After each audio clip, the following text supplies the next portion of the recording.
Hello friends, నేను లఖన్. నాకు తెలుగు సరిగ్గా రాదు. నేను ఎక్కడైనా మిస్టేక్ చేస్తే నాకు క్షమించండి.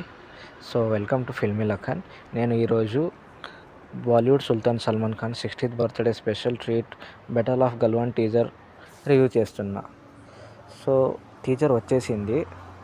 ఇది ఒక టీజర్ కాదు, ఒక ఎమోషనల్ వోల్కానో. ఈ టీజర్లో మెయిన్ హైలైట్ ఏంటంటే సల్మాన్ ఖాన్ మన తెలుగు వీరుడు, మహావీర చక్ర winner colonel B Santosh Babu గారి క్యారెక్టర్ చేస్తున్నారు. ఆ మీసం, ఆ నడక పర్ఫెక్ట్గా సెట్ అయ్యాయి. మన తెలుగు గడ్డ నుండి వచ్చిన ఒక హీరో కథని సల్మాన్ భాయ్ నేషనల్ లెవెల్లో చూపించడం మనకి చాలా ప్రౌడ్ మూమెంట్.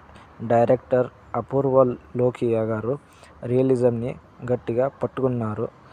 సో నార్మల్గా సల్మాన్ మూవీస్లో గ్రావిటీకి విరుద్ధంగా ఫైట్స్ ఉంటాయి ఎప్పుడు కూడా. సో ఈ దాంట్లో కొన్ని చేంజెస్ ఉన్నాయి. రా అండ్ గ్రిటీ యాక్షన్ చూపించారు. బార్డర్లో మన సోల్జర్స్ గన్ లేకుండా స్టిక్స్ నుంచి, స్టోన్ నుంచి, ఇంకా హ్యాండ్స్ బెటల్ ఎలా ఫైట్ చేశారో చూస్తుంటే గూస్ బంప్ వస్తాయి. ఇక్కడ టెక్నికల్గా మాట్లాడుకుంటే హిమేష్ రేష్మియా బ్యాక్గ్రౌండ్ మ్యూజిక్ మెస్సివ్గా ఉంది. ఎస్పెషలీ ఆ ఐస్ మౌంటైన్స్ విజువల్స్, ఆ -డిగ్రీలో షూట్ చేసిన సీన్స్ చాలా న్యాచురల్గా ఉన్నాయి. సల్మాన్ భాయ్ వాయిస్ ఓవర్లో చెప్పిన డైలాగ్స్ టీజర్కి ప్రాణపోశాయి.